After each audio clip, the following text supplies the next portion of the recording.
China is using Canada as cannon fodder in a proxy war against the United States. Only this time, it won't be fought with tanks and missiles, but with tariffs, propaganda, and economic destabilization.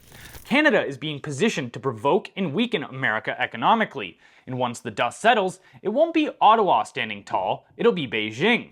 The Canadian election watchdog has now confirmed that the Chinese Communist Party is running psychological operations on social media platforms like WeChat to sway Chinese Canadian voters.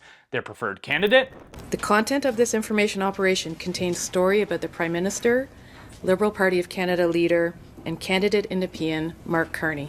The CCP's disinformation network is promoting Carney as the best man to stand up to Donald Trump, an endorsement that should alarm every Canadian who values national sovereignty. Carney has leaned into this role with alarming enthusiasm. We're fighting the Americans in the pocketbook. We have retaliatory tariffs on them. And that's precisely what benefits China. Provoke the American giant into draining its energy, swatting at a fly while the real threat, Beijing, marches forward. Meanwhile, liberal-friendly media outlets, CBC, Global, and the Toronto Star, have run cover for Carney, parroting the same word-for-word phrase that he was targeted by Chinese operations. It's a psychological trick. Targeted evokes victimhood, an inversion of reality, where Carney is actually the beneficiary of CCP influence campaigns. The truth is, the Liberal Party's loyalty lies with the Chinese Communist Party, not with Canadians.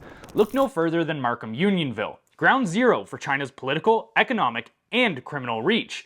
Markham is one of the two main hubs for Chinese narco operations in Canada, the other being Vancouver, which both are an epicenter of international money laundering.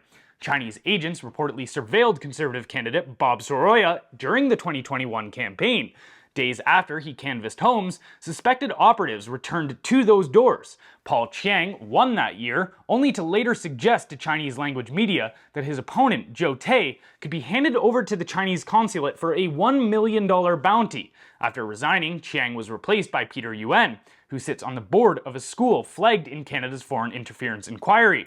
At a CCP-linked gala in 2017, Yuen stood beside Beijing loyalists in full police uniform and sang "My Chinese Heart," a patriotic anthem used to signal allegiance to the Chinese Communist Party.